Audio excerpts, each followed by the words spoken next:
Hoje eu vou falar com vocês sobre uma outra máquina, essa aqui de trás.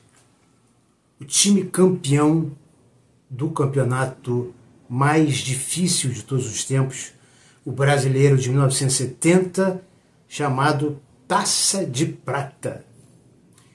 Esse time que, como eu já disse aqui em outras ocasiões, também foi chamado de Máquina.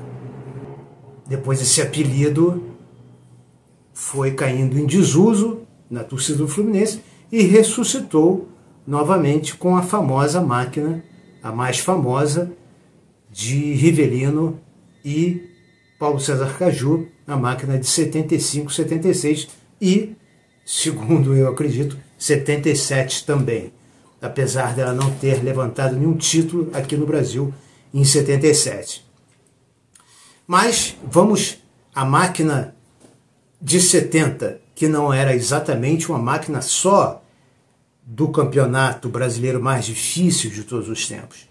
Essa máquina ela começou a ser montada em 69 pelo grande Tele Santana, o fio de esperança do Fluminense, o time de Castilho, Pinheiro, time Tele Santana já jogado para lá quando foi campeão pelo Fluminense em 51, jogou e foi campeão pelo Fluminense em 51, foi campeão da Copa Rio, que o Fluminense pleiteia como campeonato mundial em 52.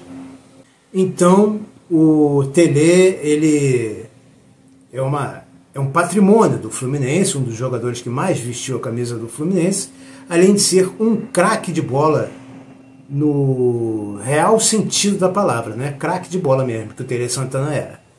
E além de ser um ponta-direita também artilheiro.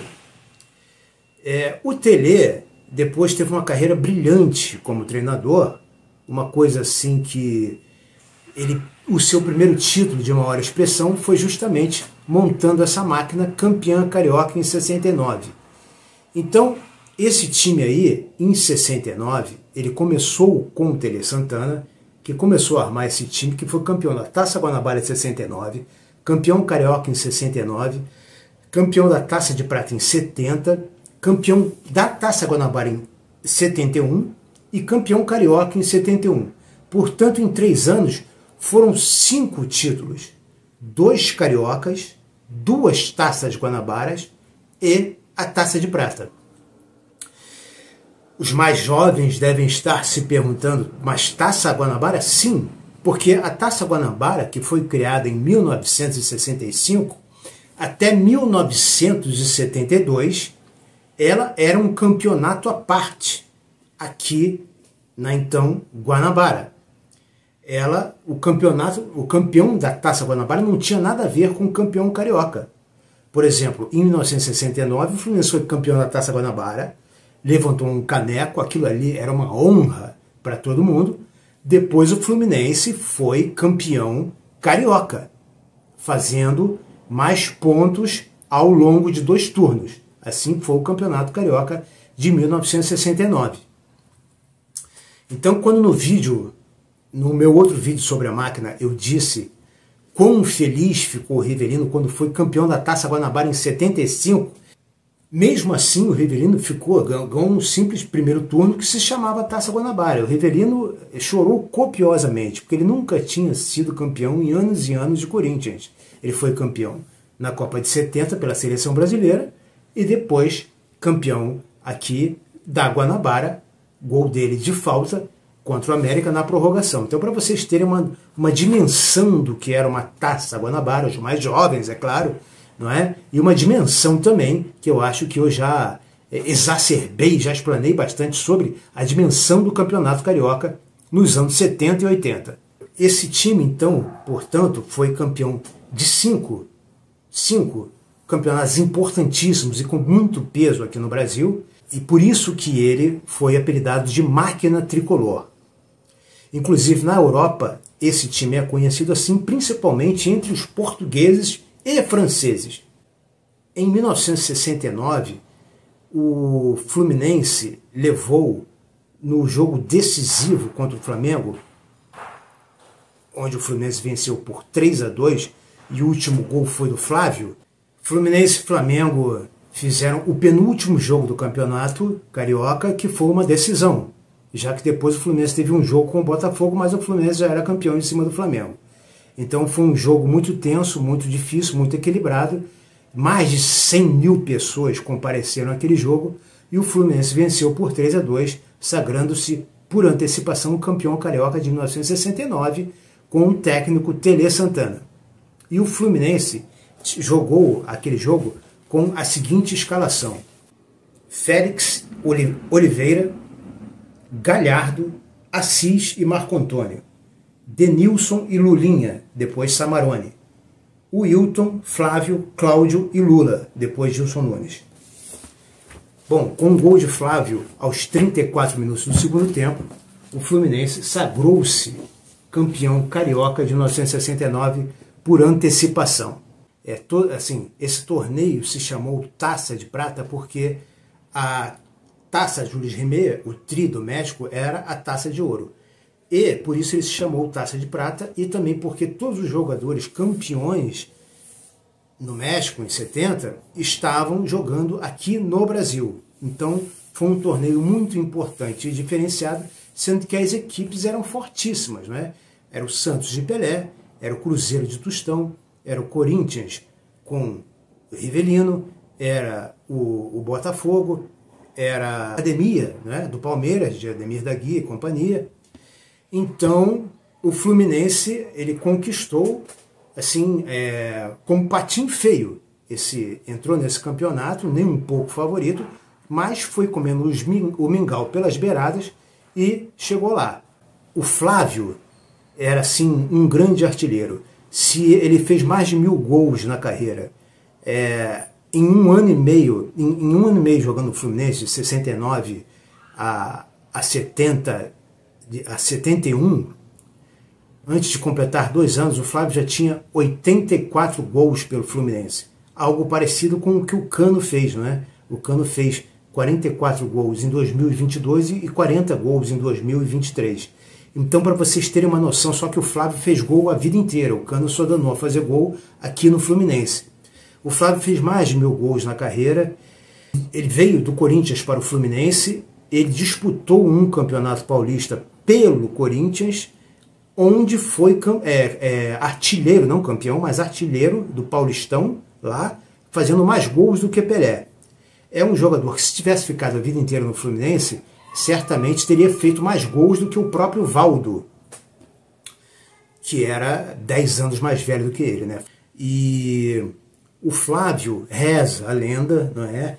Ele começou a se engraçar, flertar, namorar com a filha de um conselheiro ou diretor do Fluminense e não gostaram muito disso e venderam o Flávio para Portugal. Esse mesmo Flávio estava no Internacional em 1975, aquele mesmo Internacional que veio aqui no Maracanã, jogando, fazendo o ataque do Internacional com Lula. O ataque do Internacional era um ponta-direita que eu não sei quem é, Flávio e Lula. Esse Flávio era gaúcho, o apelido dele era Flávio Minuano. Ele começou a carreira no Internacional em 74 para 75, voltou para o Internacional e o Lula foi também. Esse Lula aqui, esse ponta esquerda, recentemente falecido, assim, um jogador sensacional. Um ponta esquerda artilheiro, agressivo, sensacional. Esses dois jogadores, Flávio e Lula, estavam naquele Internacional que venceu o Fluminense aqui por 2-0 em 1975. E o que eu tenho a dizer sobre esses destaques dessa máquina de 70 é o seguinte: primeiro começando pelo Flávio, né? Ele seria assim o maior artilheiro que o Fluminense já teve se passasse um pouquinho mais de tempo no Fluminense. Mas o Fluminense tinha umas políticas estranhas na época, e resolveu mandá-lo embora. Flávio foi artilheiro do Campeonato Brasileiro de 75 pelo Internacional. Na Taça de Prata de 70, o artilheiro foi Tostão com 12 gols. O vice-artilheiro Flávio com 11. Flávio deixou de jogar 5 partidas. E aí ficou com 11 gols. E Tostão, que jogou todas as partidas, foi o artilheiro com 12 gols. Nesse campeonato, todos jogavam contra todos. E se classificavam os 4 melhores. Os 4 que mais fizessem pontos. Então, para a final foram Fluminense, Cruzeiro, Palmeiras e Atlético Mineiro. Ainda na fase de grupos, porque eram dois grupos, um grupo com 8 clubes e outro com 9 clubes. E eles jogavam, e todo mundo jogou contra todo mundo, em turno único, ou seja, o mando de campo era a base de sorteio. Não tinha jogo de ida e jogo de volta. Então, num jogo contra o Botafogo, o Mickey entrou e fez um gol. Foi 1-1. Depois teve um jogo contra o Atlético Paranaense que o Mickey entrou e fez um gol. Já o Flávio teve que operar as amígdalas, então ficou de fora desses jogos em que o Mickey sempre entrava, não era considerado titular absoluto, porque o Fluminense tinha sempre outras opções de ataques, mas parece que o técnico... Então Paulo Amaral preferia sempre entrar com o Mickey. Aí a sequência do Mickey foi a seguinte: ele fez no jogo contra o Botafogo 1-1, um gol. Depois o jogo contra o Atlético Paranaense, outro empate 1-1, gol do Mickey também. E esse jogo foi o que classificou o Fluminense para o quadrangular final. E aí no quadrangular final, sem o Flávio, o Mickey sempre dizia para ele mesmo: eu não chego nem aos pés do Flávio, mas se eu entrar, eu vou fazer a torcida esquecer o Flávio. Então, Fluminense e Palmeiras aqui no Maracanã, contra a Academia do Palmeiras, favoritíssima, 1-0 Fluminense, gol de Mickey. E foram jogar contra o Cruzeiro lá, Cruzeiro de Dirceu Lopes e Tostão, 1-0 Fluminense, gol de Mickey. Então, o jogo final contra o Atlético Mineiro aqui no Maracanã, enquanto Cruzeiro e Palmeiras jogavam em São Paulo, o Palmeiras goleou o Cruzeiro por 4-2 e o empate em 1-1 entre Fluminense e Atlético Mineiro deu o título ao Fluminense. O gol do Fluminense foi marcado por Mickey, que fazia o V de paz e amor. Na verdade, muita gente diz que é o V da vitória, mas não é. Tá? Os jogadores como Galhardo, por exemplo, esse zagueiro central aqui, é um grande zagueiro e um destaque desse time, que eu vou falar dele também, diziam, e eu também sempre estranhei quando chamavam isso de V da vitória, isso é o V do paz e amor, mas naquela época não caía muito bem, por causa do regime militar, essa história de paz e amor. Então, isso foi o que o Mickey fez pelo Fluminense, entrando no lugar do grande Flávio. O Mickey ficou até talvez 1972, saiu, foi jogar em outros clubes, e na época da máquina teve uma passagem rápida pelo Fluminense. Passou também pelo São Paulo, andou entrando no lugar do Serginho Chulapa e do Mirandinha, mas também não se firmou lá. O grande amor do Mickey até hoje é o Fluminense. No último jogo aqui contra o Atlético Mineiro no Maracanã, que o Samarone não jogou, entrou o Cláudio Garcia no lugar do Samarone, e era um time bom, um time fera, sempre tem gente entrando, né? Então assim, Cláudio Garcia, Lulinha, Ivair, o Wilton, estavam sempre jogando. O Wilton em Cafuringa, por exemplo, não tinha um titular certo. Às vezes jogava o Wilton, às vezes jogava o Cafuringa. Entrou o Cláudio Garcia no lugar do Samarone, e entrou o Mickey, que está ali na foto, no lugar do Flávio. Este Cláudio Garcia é o mesmo que praticamente armou o time de 83 campeão, o time de Assis e Washington. Aquele time que, não preciso nem falar que time é esse, né? Que faz aquele gol do Assis no último minuto no Fla-Flu. Cláudio Garcia era o técnico ali, mas é esse Cláudio Garcia, tá? Que disputou a final. E fez um gol também nos 3-2 em cima do Flamengo em 69, o Cláudio Garcia fez um gol, tá? Os gols do Fluminense foram marcados. Flávio fez o último gol, Cláudio Garcia fez um gol. O Wilton, ele mesmo, que revezava na ponta direita com o Cafuringa, fez um gol também. Então, primeiro gol de Wilton, segundo gol do Cláudio Garcia, terceiro gol do Flávio, nos 3-2 sobre o Flamengo em 1969, que deram o título de campeão estadual. Esse placar 3-2 em cima do Flamengo, não é? É assim... É histórico, né? O primeiro Fla-Flu foi 3-2, esse Fla-Flu foi 3-2, o gol de barriga do Renato Gaúcho foi 3-2, né? E gols no fim do jogo também são assim, recorrentes, né? Parece que é aquela coisa do Nelson Rodrigues, né? O Fla-Flu começou 40 minutos antes do nada, parece que estava tudo estabelecido já pelo destino. ou pelo Gravatinha, ou por João de Deus. Bom, jogar esta final contra o Atlético Mineiro, o Atlético Mineiro não tinha mais chances. Se o Palmeiras, se o Fluminense perdesse, o Palmeiras ganhasse, tinha uma história dessa, o Palmeiras poderia ser campeão. Dos três, parece que o Atlético Mineiro era o único que não tinha chance. Mas o Tele Santana era o técnico do Atlético Mineiro, e o Atlético Mineiro queria fazer bonito, queria vir aqui no Maracanã e ganhar do Fluminense, tanto é que fez jogo duro. E o Fluminense jogou com um desfalque muito importante, que foi o Samarone. Samarone era apelidado de o Diabo Louro, era um cara craque de bola, catimbeiro, rápido, veloz, goleador, um camisa 10 que era um autêntico ponta de lança. Camisa 10 ponta de lança é aquele cara que pega a bola e é incisivo, vai rápido para a área. E assim era o Samarone, goleador, craque de bola. E fez muita falta nessa final. Fez muita falta nessa final. Se o Flávio não fez falta, o Samarone fez muita falta. Se o Flávio não fez falta porque o Mickey cobriu o Flávio em 5 jogos, fez 5 gols, o Samarone fez falta. Mas o Fluminense conseguiu dar conta do recado.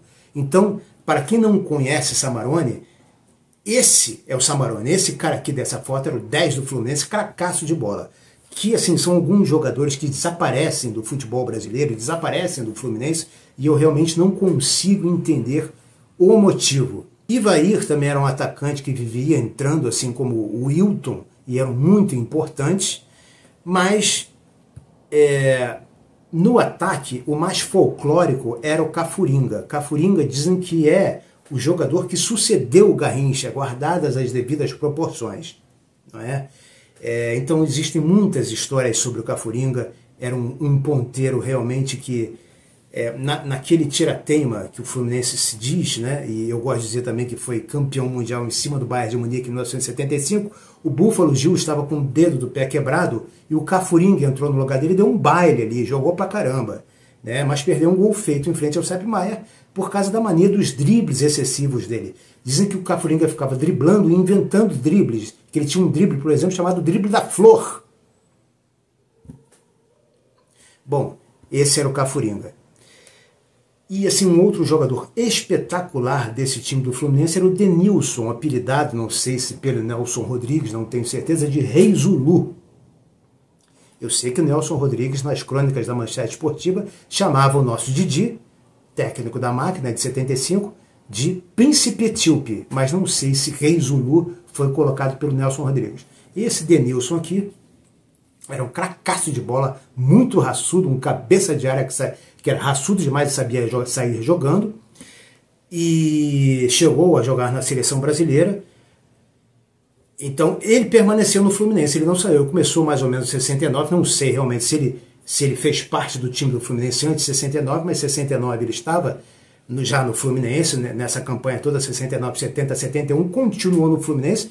Ainda em 73, quando o Fluminense foi campeão carioca, o primeiro turno do Campeonato Carioca, o meio-campo do Fluminense era Gerson Canhotinha de Ouro e Denilson Rei Zulu.